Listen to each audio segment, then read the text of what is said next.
Vamos a hacer la lectura de este texto de Primera de Tesalonicenses, del 1 al 10. Pablo, Silvano y Timoteo a la iglesia de los tesalonicenses en Dios Padre y en el Señor Jesucristo. Gracia y paz sean a vosotros, de Dios nuestro Padre y del Señor Jesucristo.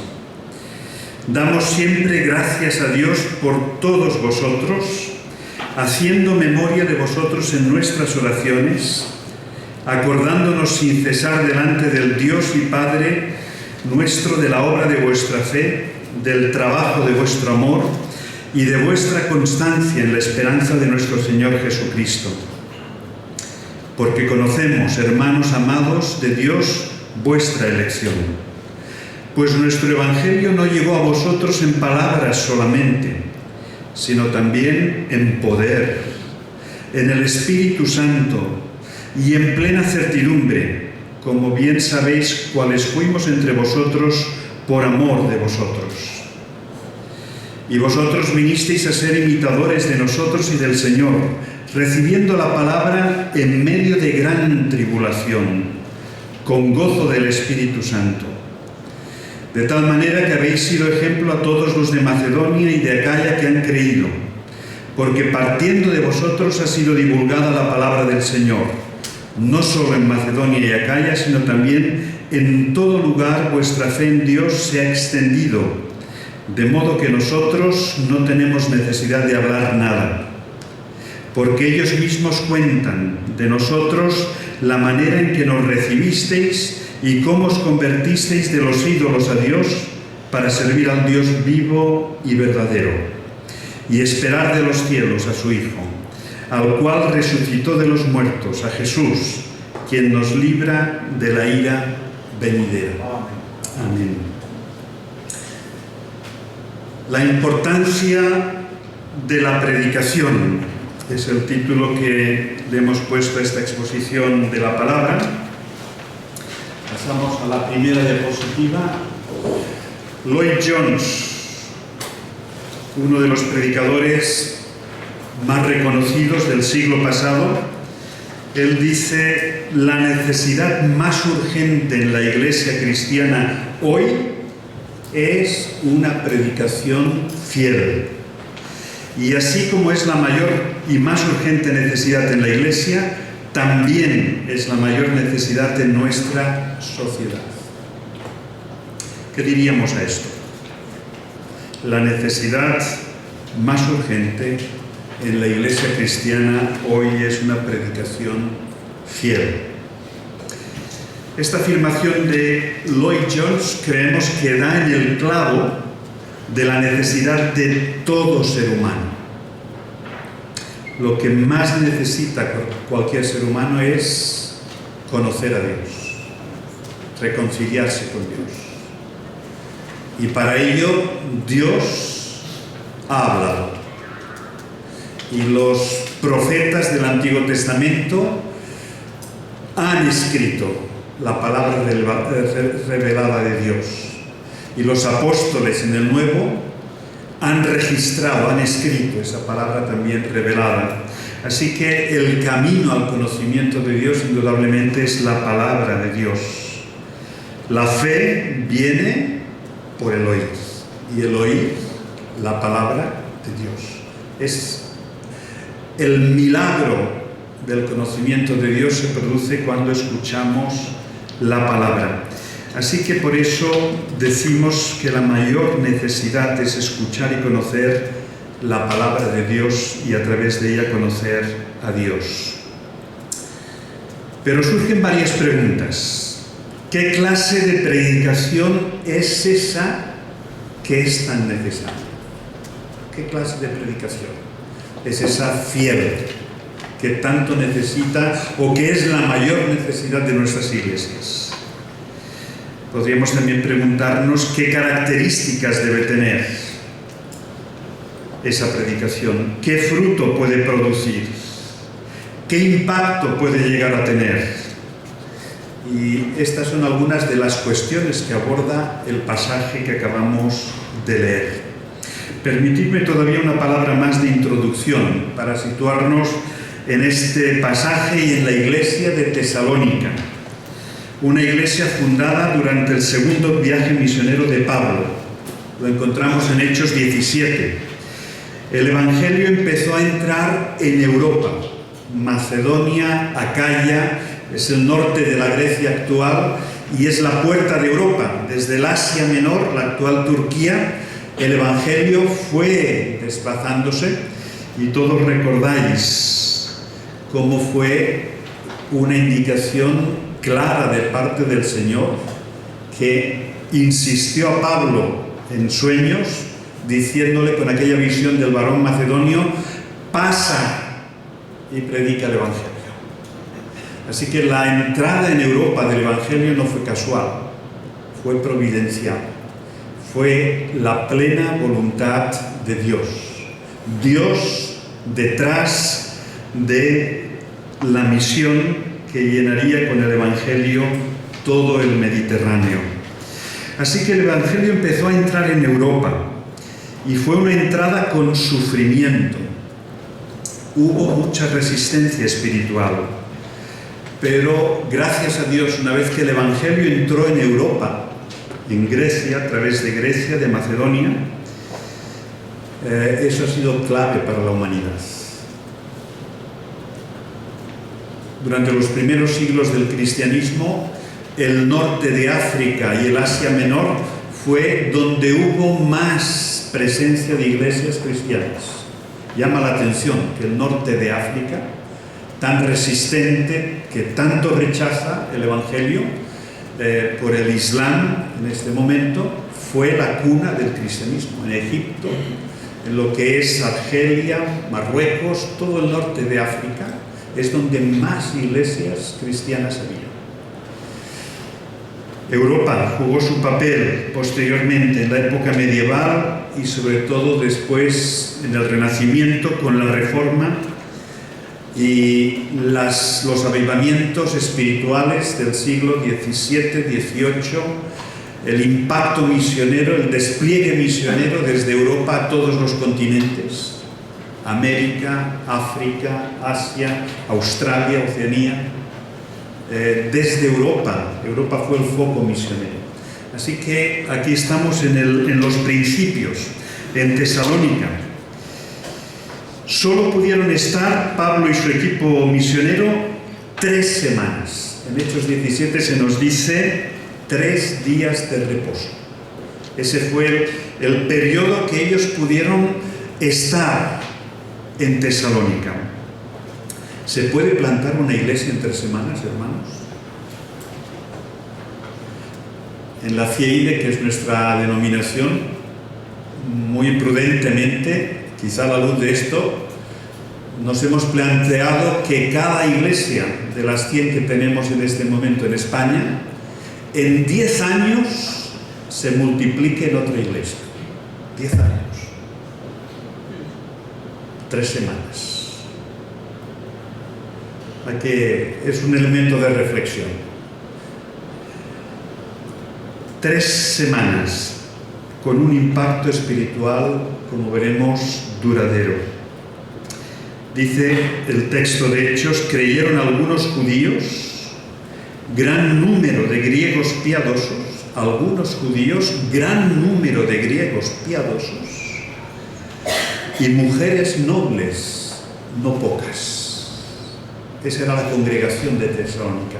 Algunos judíos, griegos piadosos, muchos, y mujeres nobles, no pocas. En Hechos 17:6 se acuña una expresión preciosa. ¿Cómo se refieren a los creyentes? Estos que trastornan el mundo. Los creyentes del primer siglo en Tesalónica trastornaban la ciudad, trastornaron todos los pueblos cercanos a Tesalónica, la región de Acaya y Macedonia. Tuvieron que marchar a las 3 semanas. Se levantó una persecución y eso dio lugar a que todo el equipo tuviera que salir por piernas, y la preocupación de Pablo es qué pasaría con aquella jovencísima y naciente iglesia. Y llegamos a los primeros versículos, del 1 al 3, podemos pasar.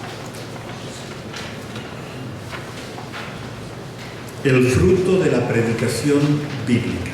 Vamos a considerar este primer punto que tiene que ver con la idea principal de la importancia de la predicación bíblica. El fruto. Es a través de la locura de la predicación que hemos venido al conocimiento de Dios. Se produce algo espiritualmente único. Cuando nos ponemos en una iglesia, en una conversación tú a tú, en un pequeño grupo, el marco puede variar, pero cuando empezamos a hablar de la palabra de Dios, se pone en marcha el Espíritu Santo, y el Espíritu Santo es el único que puede ayudar a todo ser humano a que el velo que ciega espiritualmente a todo ser humano, puesto por el diablo, se pueda ir levantando o difuminando. Esa es la locura de la predicación. Cuando empezamos a abrir las Escrituras, no estamos solos. Esto lo vamos a ver más adelante. Es la locura de la predicación. Dios no ha querido que las personas vengamos de toda la humanidad al conocimiento suyo por el conocimiento intelectual. Eso habría sido injusto. Unos tienen más capacidad que otros, unos tienen más oportunidades que otros. Dios ha querido que sea por la locura de la predicación, porque eso nos iguala a todos. Él discierne, el Espíritu Santo de Dios discierne quién está preparado, quién puede recibir la palabra,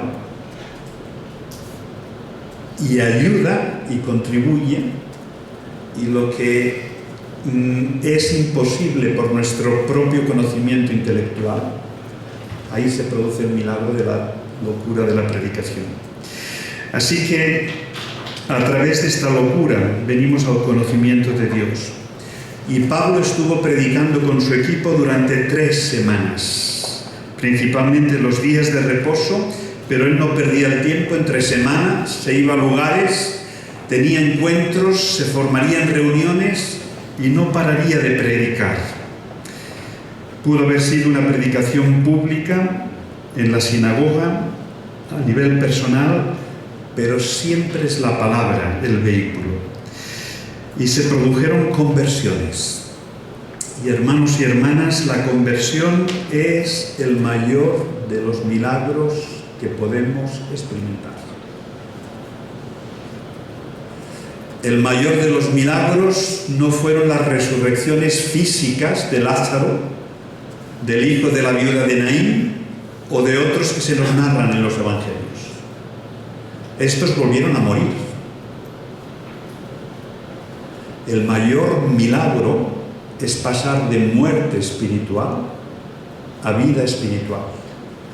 Cuando uno cree en el Señor Jesucristo y recibe el perdón de los pecados, el don del Espíritu y la esperanza de la vida eterna, y recibe esa nueva vida, ese nuevo nacimiento, eso es indestructible, es de Dios. Nadie me las arrebatará de mi mano. Si se produce la conversión genuina, es indestructible. Es el mayor de los milagros. Y es por la locura de la predicación. Fijaos si tiene importancia para la iglesia. Es de perogrullo. Si no predicamos el Evangelio, no se pueden predecir conversiones. Es la necesidad más imperiosa. Predicar en fidelidad la palabra de Dios. La conversión cambia nuestra identidad. Hay un triple fruto de la predicación. Podemos pasar. El primero es la entrada a la familia de la fe, la Iglesia de Dios. Esto lo vemos en el versículo 1. Dice: Pablo, Silvano y Timoteo a la Iglesia de los tesalonicenses. Aquí hay una primera familia de la fe en Tesalónica. El primer fruto de la predicación bíblica es la conversión, y con la conversión la entrada a la familia de la fe, la Iglesia de Dios. Y como decía, la conversión a Dios cambia nuestra identidad, cambia nuestro estado espiritual y nos amplía nuestra familia. Ya no es solo nuestra familia carnal. Ahora empezamos a disfrutar de una familia única. Y podemos decir hoy día que es la familia más extensa del mundo. Vas a cualquier país, a cualquier ciudad, a cualquier lugar y te puedes reunir con hermanos. Y aunque no les conoces, hay un vínculo tan poderoso y tan profundo que te encuentras en casa. Son tu familia, los hijos de Dios, aquellos que se han convertido al Señor. Así que cambiamos de ubicación espiritual, pasamos del reino de las tinieblas al reino de la luz en Cristo. Cambia nuestro estado frente a Dios. De rebeldes pasamos a ser hijos amados. De ser bastardos, hijos que rechazaron al Padre en su momento. En Adán toda la humanidad ha rechazado a Dios. Y todos somos bastardos de nacimiento, pero el Padre nos adopta en Cristo, a través de Cristo, a través de la obra de Cristo. Y nos da esa nueva identidad en el nivel más profundo. Antes que aragonés, antes que rumano, antes que hondureño, eres cristiano a partir del momento de la conversión.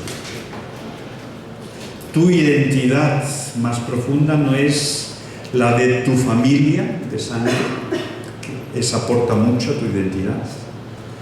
El bagaje que adquirimos, la formación en nuestras familias es inmenso, pero cuando uno entra en la familia de Dios por la conversión, la identidad en el nivel más profundo es Cristo. Ya no conocemos a nadie sino a través de Cristo. Cristo me pone unas gafas nuevas y ahora veo a todos a través de las gafas del amor de Cristo. Y es un cambio profundísimo. En segundo lugar, se produce la reconciliación con Dios a través de Jesucristo. La segunda parte del versículo 1 y el versículo 2. Dice la Iglesia de los tesalonicenses en Dios Padre y en el Señor Jesucristo. Gracia y paz sean a vosotros de Dios nuestro Padre y del Señor Jesucristo. Reconciliación con Dios a través de Jesucristo. Gracia y paz. Por la gracia de Dios, el amor inmerecido de parte de Dios, Dios nos ama sin merecernos. Dice la Escritura que cuando éramos pecadores, Cristo murió por nosotros, siendo pecadores. No porque viera algo bueno, no porque viera algo amable, le habíamos rechazado, éramos rebeldes. Le habíamos apartado, pero dice, aun siendo pecadores, cuando éramos pecadores, Cristo murió por nosotros. Lo hizo por gracia, enteramente gratuito, a través de la fe, a través de la confianza en Dios y en Cristo. y recibimos paz. Justificados, pues, por la fe, tenemos paz para con Dios. Hermanos y hermanas, recibir la gracia de Dios, o por la gracia de Dios la salvación, y recibir o ponernos en paz con Dios, reconciliados plenamente con Dios, la persona más importante del universo, es claro. Paz con Dios, una paz que me permite ponerme en paz conmigo mismo. ¿Cuál fue uno de los primeros frutos del pecado en Génesis 3? ¿Qué hicieron Adán y Eva? Se escondieron, tuvieron miedo, y se escondieron. Y oían la voz de Dios, pero no respondían, porque se sentían culpables. ¿Cuántos problemas emocionales a causa o como consecuencia del pecado? Se produjo la ruptura espiritual con Dios, morimos espiritualmente, se produjo la ruptura personal, emocional, psicológica, conmigo mismo, aparecieron los temores, las ansiedades, la culpa. Paz para con los demás. Entramos en conflicto. ¿Qué empezaron a hacer Adán y Eva? Acusarse el uno al otro. Ninguno asumió la responsabilidad. La madurez se mide cuando una persona es capaz de decir: he sido yo el culpable, yo lo he hecho mal. Cuando una persona asume errores, esa persona tiene un nivel de madurez muy reconocible. Así que fijaos qué importante es la paz con Dios. Posibilita ponerme en paz conmigo mismo, empezar a resolver conflictos personales con los más cercanos, la familia, y con los que me rodean, y también paz con la creación. La creación gime a una, dice Romanos, esperando la manifestación ¿de qué? De los hijos de Dios. Es decir, cuando el Señor Jesucristo venga y nos manifestemos todos, la ecología cambiará de la noche al día. También la creación se ve afectada por el pecado. Los terremotos, los cataclismos, todo eso es fruto del desorden, de la ruptura que también se produjo en ese nivel. Así que fijaos qué importante es la reconciliación con Dios, por su gracia, y también la paz, el fruto que produce. Entrada a la familia de la fe, en primer lugar, reconciliación con Dios a través de Jesucristo, y en tercer lugar, gratitud por el fruto del Espíritu Santo en sus vidas. Fijaos que aquí en el versículo 3 es precioso, dice: acordándonos sin cesar delante del Dios y Padre nuestro de la obra de vuestra fe, del trabajo de vuestro amor y de vuestra constancia en la esperanza en nuestro Señor Jesucristo. El tercer fruto de la predicación es gratitud por la obra del Espíritu en nuestras vidas.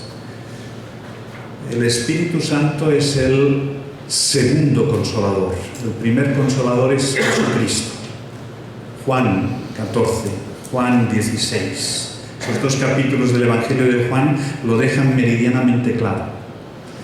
El Espíritu Santo no tenemos que vivirlo como el gran desconocido, es clave. La obra del Padre es única, la obra del Hijo es singular, irrepetible, la obra del Espíritu Santo es imprescindible. No es una tercera persona de segunda categoría en la Trinidad. Es de primera categoría, es Dios, Espíritu Santo. Y tiene una obra fantástica de santificación, de perfeccionamiento. ¿Quién nos santifica? El Espíritu Santo por la palabra. Cuando nos convertimos, recibimos el perdón de nuestros pecados, el don del Espíritu Santo, recibimos al Espíritu Santo, y tener a Dios habitando en nosotros por medio de su Espíritu, eso es grandioso, hermanos. Eso tiene que producir transformación en nuestras vidas. La obra del Espíritu no nos puede dejar quietos. Un creyente que no crece está apagando el Espíritu en su vida. El despliegue del Espíritu Santo es madurez. El fruto del Espíritu Santo en Gálatas 5 tiene 9 frutos, ese fruto. Amor, paz, paciencia, longanimidad, dominio propio, mansedumbre, el carácter del Señor Jesucristo. El ser verdaderamente hombres y mujeres a la imagen de Cristo. ¿Cuál es el propósito del Evangelio? Varones y mujeres a la imagen y a la estatura de Cristo. La tarea del Espíritu Santo es crecimiento espiritual en nuestras vidas para llegar a ser verdaderamente iguales al Señor Jesucristo. Casi nada.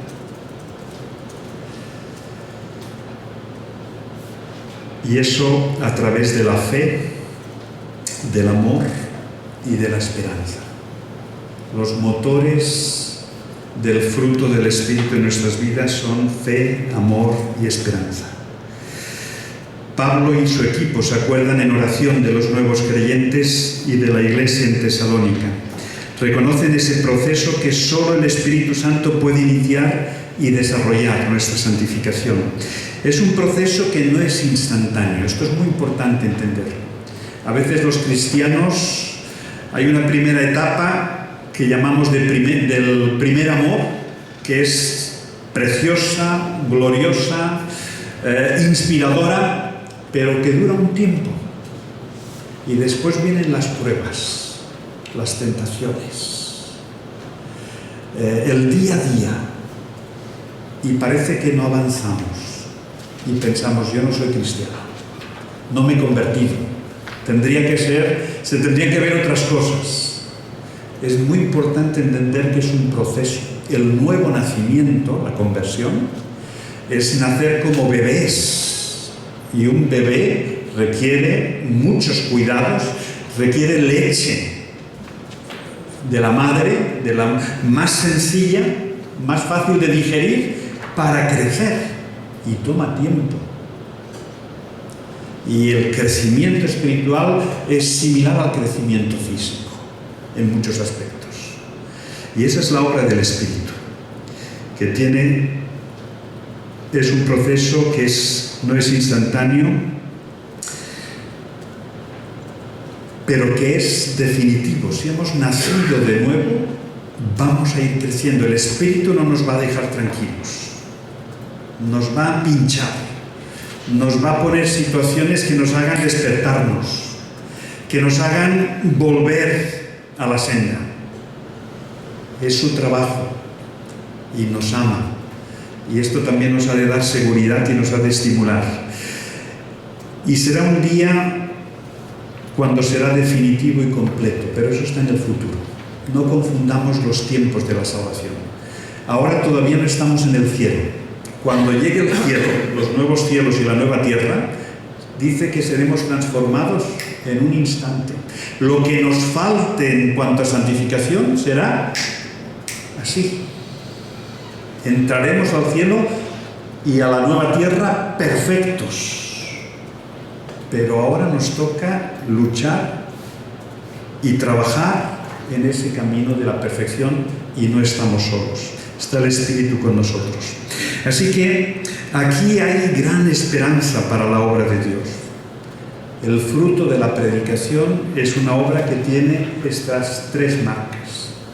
Entramos a la familia de Dios, nos reconciliamos con Dios y recibimos el Espíritu Santo, el don, y no deja de actuar en nuestras vidas.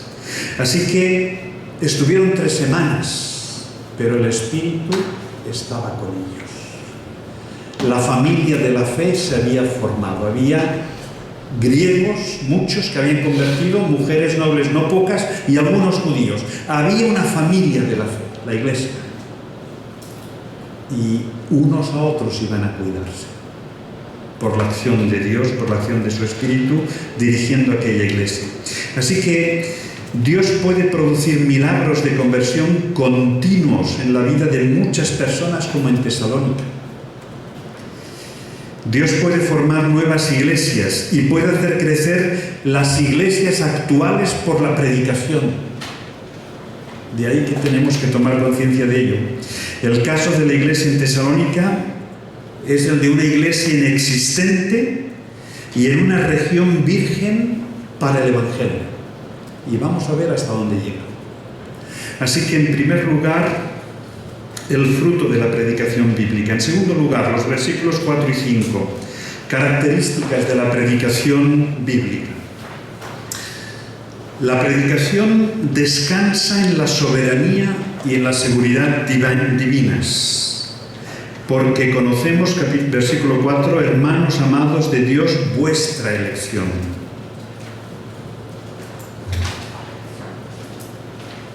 Conocemos de Dios vuestra elección. Ser amado de Dios tiene que ver con ser elegido por Dios. Hay una relación muy estrecha. Dios nos ha amado y Dios nos ha escogido, nos ha elegido. Y que nadie se asuste. La elección divina es una enseñanza claramente bíblica. No la podemos quitar de la Escritura. Dios, en su conocimiento, en su soberanía, en su perfección, en su grandeza, nos conoce. Es muy bonito el texto ese del Evangelio de Juan que dice: porque el Señor Jesús sabía lo que había dentro de ellos. Dios tiene un conocimiento penetrante de cada uno de nosotros. Es una doctrina claramente bíblica y responde a un misterio insondable: la grandeza de Dios, la soberanía de Dios. La elección en el Antiguo Testamento se asocia a la elección de un pueblo, Israel. En el Nuevo Testamento se asocia a los individuos. No implica, y esto es muy importante, arbitrariedad de Dios. Que Dios escoja no es que esté haciendo acepción de personas. Si confundimos el tema de la elección, el escogimiento, la predestinación con una arbitrariedad, con una acción arbitraria de Dios, no hacemos justicia al texto bíblico.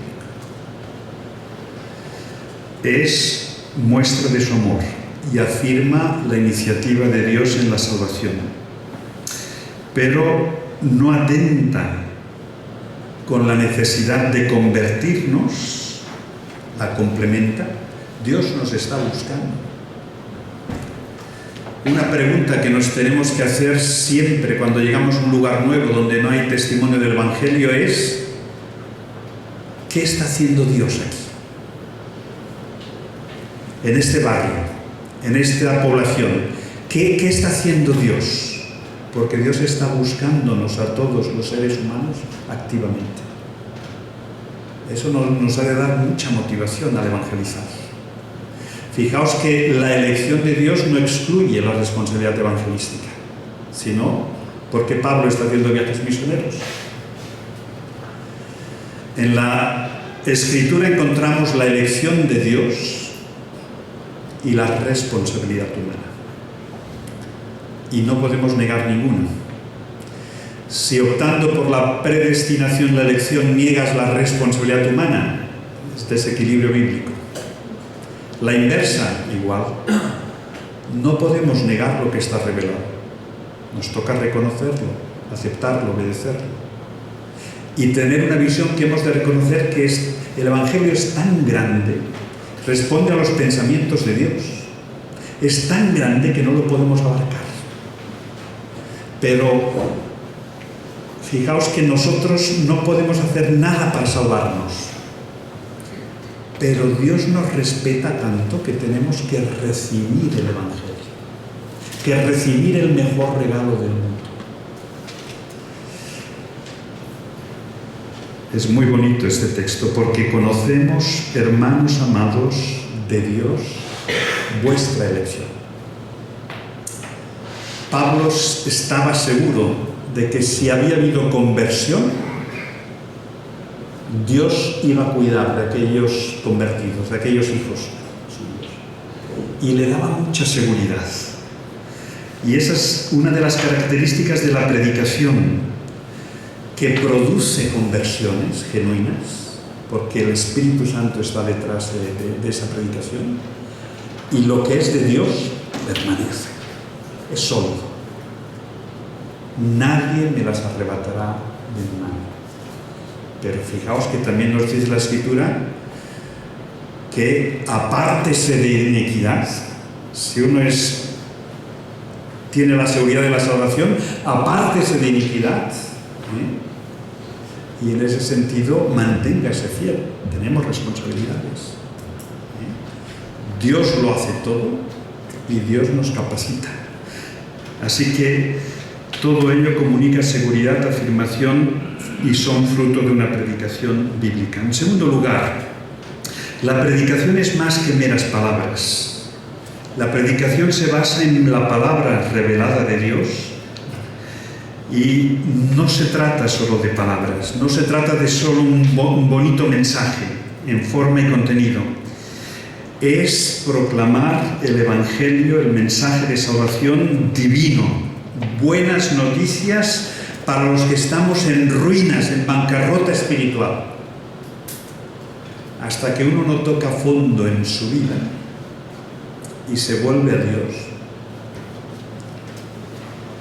realmente no puede empezar a vivir la vida con mayúsculas. Cuando predicamos la palabra, lo hacemos con seguridad, con una autoridad única, porque esa palabra procede de Dios.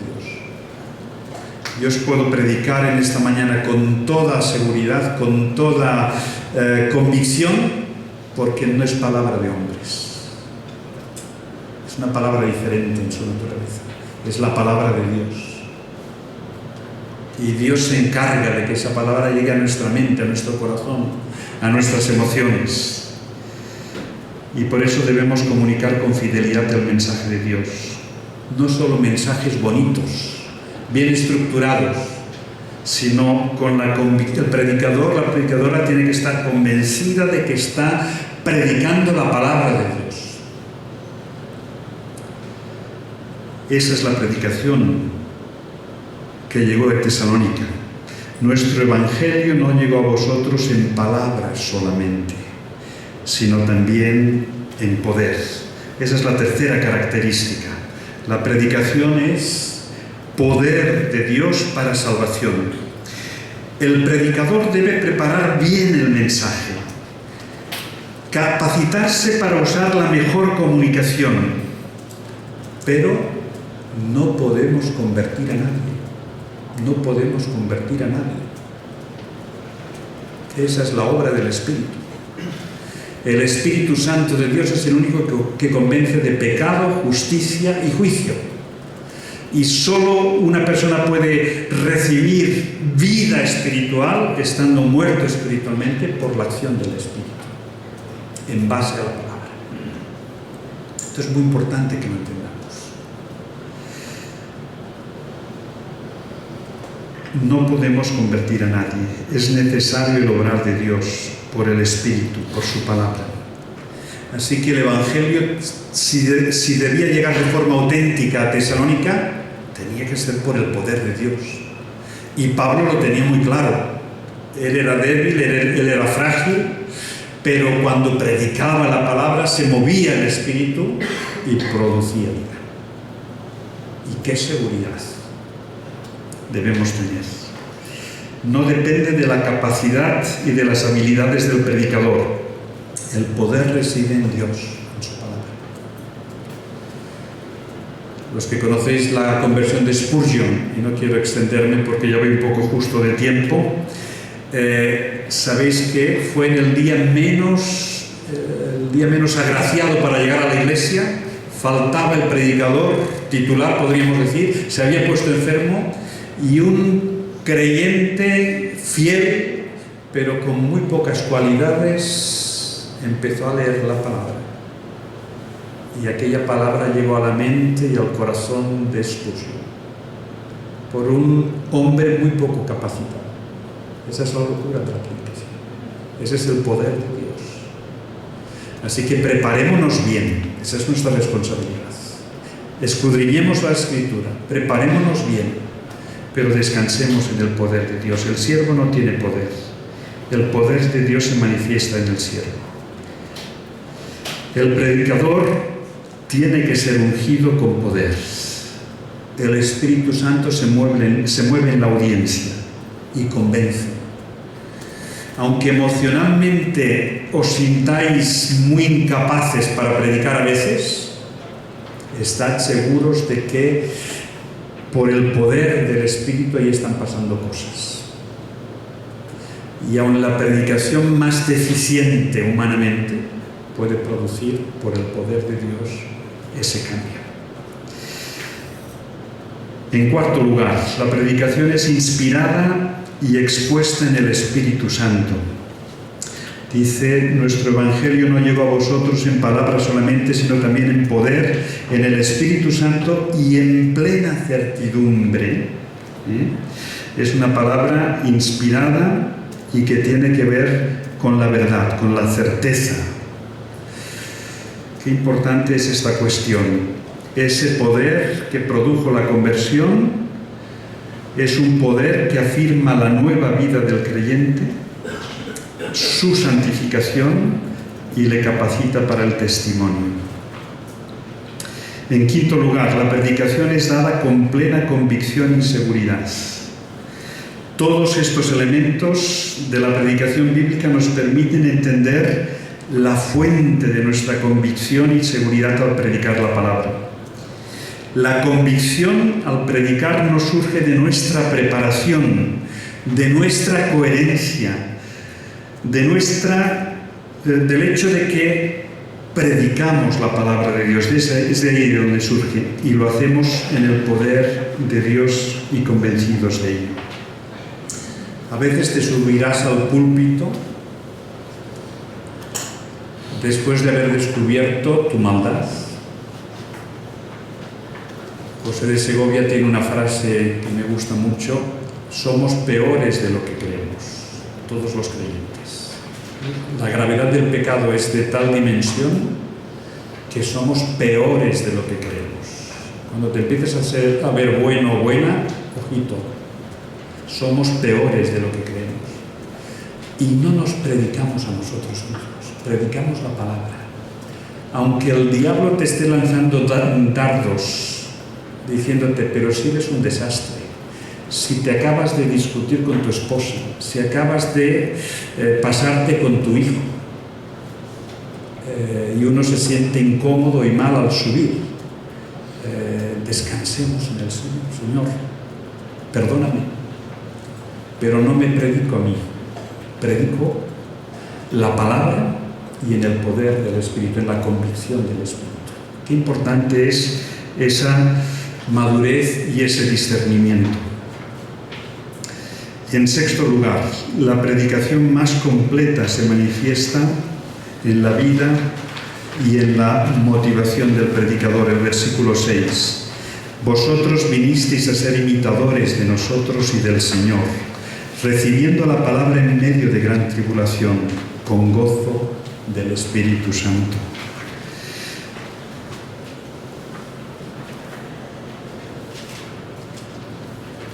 Nuestra predicación, nuestra motivación al predicar es el amor de Dios y a las personas a las que predicamos.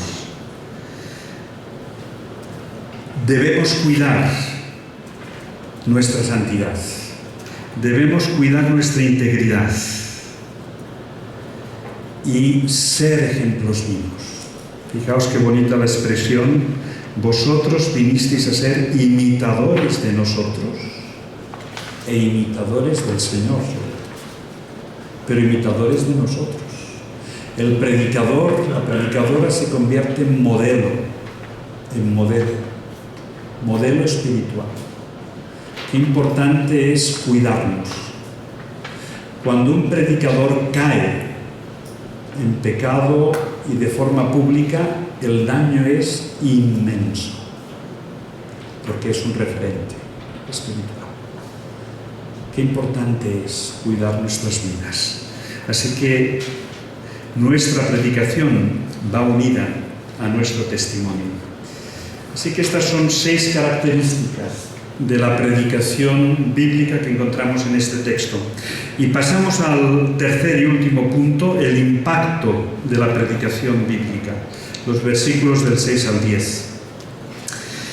La predicación del Evangelio, cuando produce fruto de conversiones, es transformadora, impacta, produce cambios, cambia personas, cambia familias, cambia poblaciones, cambia ciudades, cambia regiones, cambia países. El Evangelio es trastornador del mundo, cambia, es algo nuevo. Fijaos que en el versículo 6 que hemos leído, en primer lugar, reciben la palabra, y vosotros vinisteis a ser imitadores de nosotros, recibiendo la palabra en medio de gran tribulación, con gozo en el Espíritu Santo. Así que la conversión, el mayor milagro espiritual y físico que se puede experimentar, es una transformación interior profunda que cambia la mente, la voluntad, las emociones, la vida. Recibir la palabra cuando cae en buena tierra, como se nos menciona en la parábola del sembrador, produce fruto a 100 por 1, un fruto inmenso, un cambio extraordinario. Familias enteras, pueblos enteros. La samaritana, cuando tuvo aquel encuentro con Jesús en el pozo, volvió transformada. Y aquella población de samaritanos vinieron al pozo a conocer a Jesús, porque vieron la transformación en aquella mujer que menuda trayectoria tenía en el pueblo. Y decían, ahora ya no creemos por lo que tú nos has dicho, sino porque lo que hemos oído. El Evangelio es, la predicación bíblica es transformadora. Recibiendo la palabra. En segundo lugar, convirtiéndose en modelo y ejemplo, sirviendo al Dios vivo y verdadero. Y de tal manera, el versículo 7, habéis sido ejemplo a todos los de Macedonia y de Acaya que han creído. Es decir, aquellos que no conocían a Dios y que empezaron a conocer a Dios, ahora ya se convierten en modelo, en ejemplo.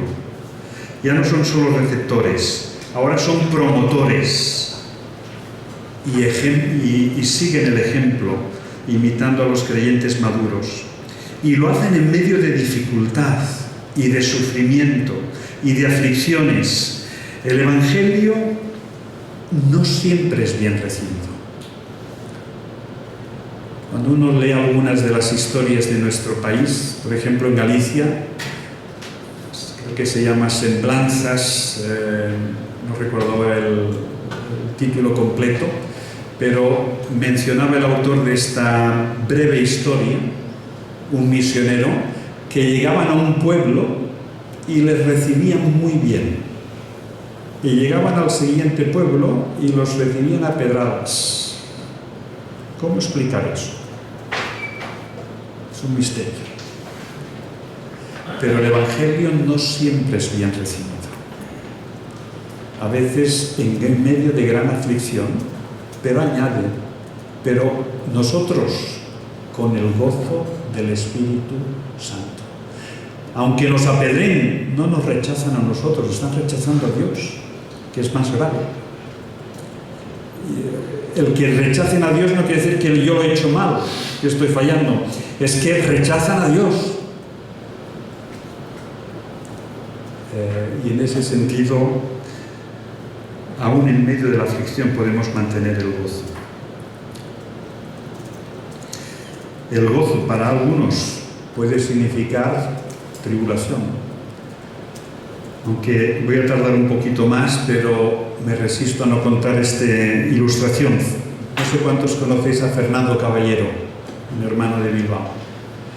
Él se convirtió cuando tenía unos 15, 16 años, a través de un misionero finlandés, y cuando llegó a su casa y dijo que se había convertido, ¿sabéis cómo le recibió su madre, especialmente, y su padre?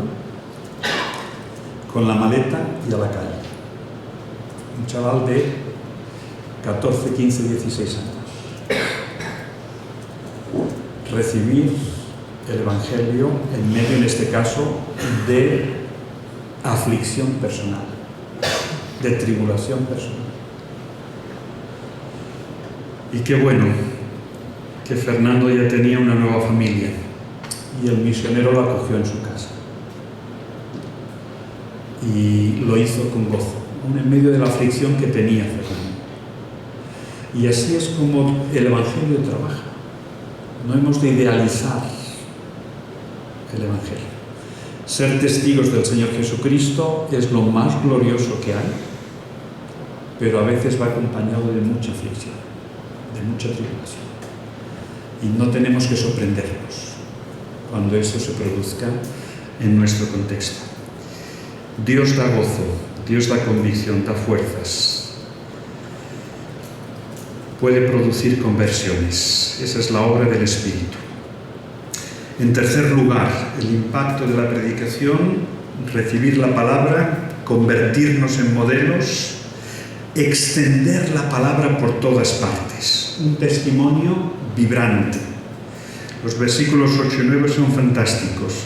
Porque partiendo de vosotros ha sido divulgada la palabra del Señor no solo en Macedonia y Acaya, las dos regiones, sino también en todo lugar. Vuestra fe en Dios se ha extendido de modo que nosotros no tenemos necesidad de hablar nada, porque ellos mismos cuentan de nosotros la manera en que nos recibisteis y cómo os convertisteis de los ídolos a Dios para servir al Dios vivo y verdadero.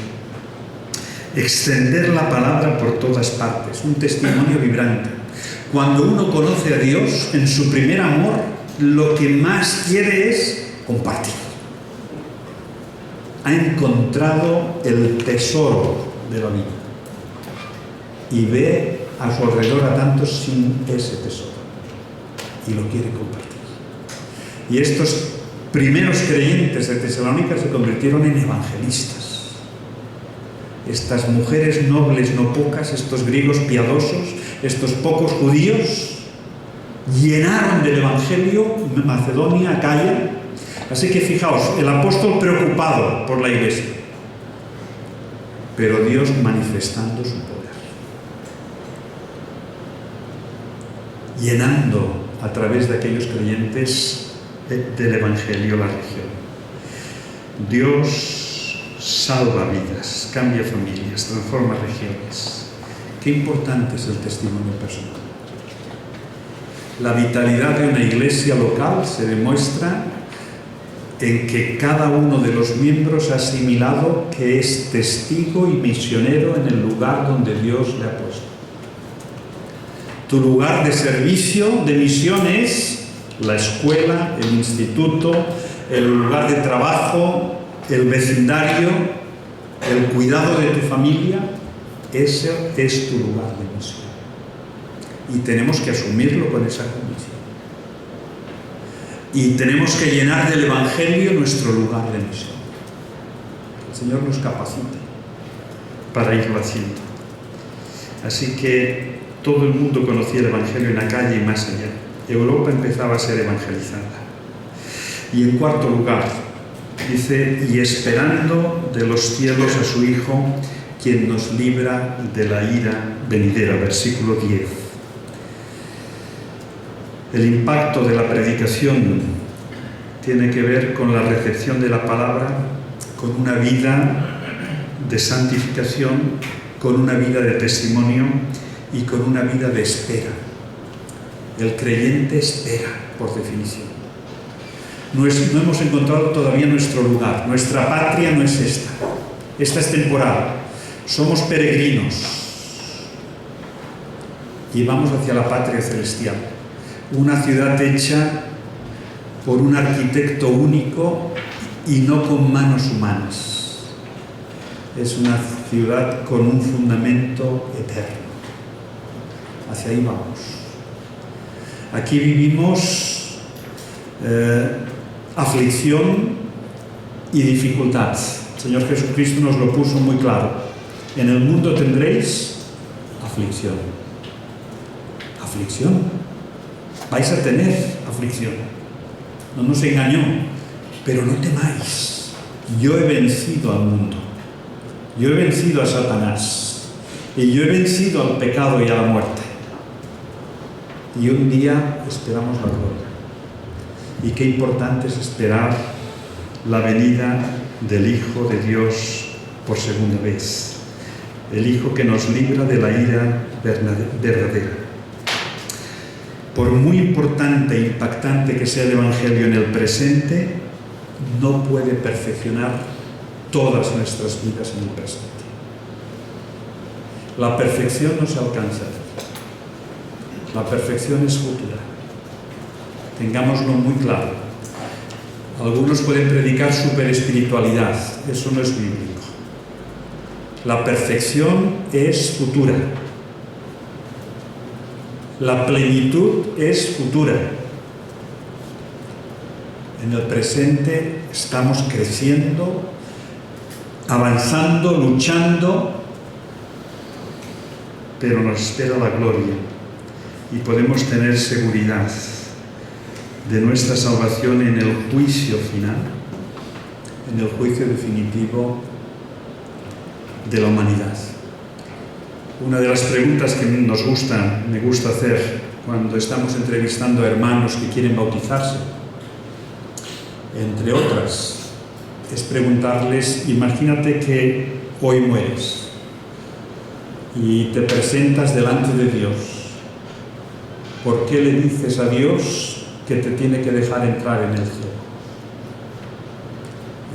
Esa pregunta ayuda a clarificar hasta qué punto esa persona ha entendido el Evangelio y puede tener esa seguridad de la salvación. Cuando hacemos referencia a la obra de Cristo, Cristo murió por mí. La sangre de Jesucristo nos limpia de todo pecado. Nos libra de la ira de Dios, del justo juicio de Dios. ¡Qué libertad! ¡Qué seguridad! ¡Qué importante confesar con nuestra boca y creer en el corazón que Jesucristo es el Señor! Podemos tener certeza de que Dios va a hacer cielos y tierra nueva, donde no habrá sufrimiento ni dolor, ni llanto ni lágrimas, y estaremos en la presencia de Dios.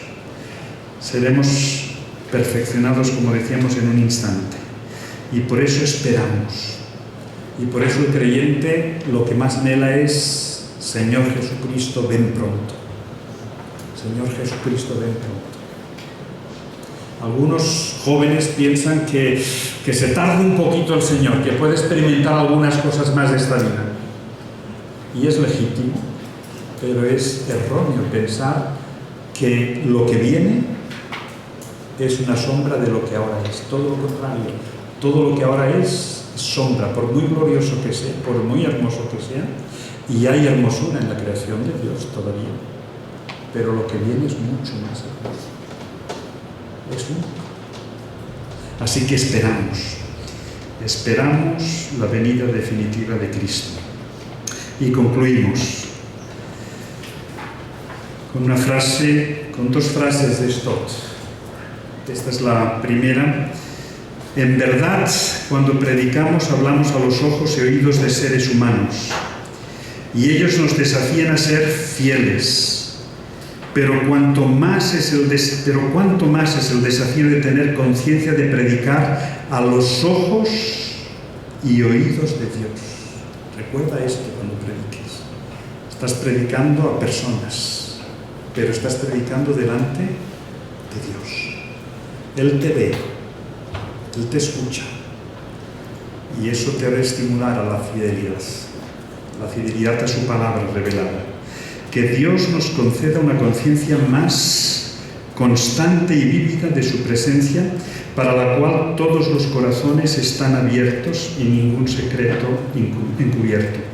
Que Dios nos conceda que al predicar tengamos mayor conciencia de lo que Él ve y escucha, más de lo que la congregación ve y escucha, y que este conocimiento nos inspire a ser fieles. Y Stott tiene esta oración: Padre Celestial, nos inclinamos ante tu presencia. Sea tu palabra nuestra guía, sea tu espíritu nuestro maestro, y tu creciente gloria nuestro supremo interés. Mediante Jesucristo, Señor nuestro. Esta ha de ser nuestra oración como predicadores. Que el Señor os bendiga. Amén.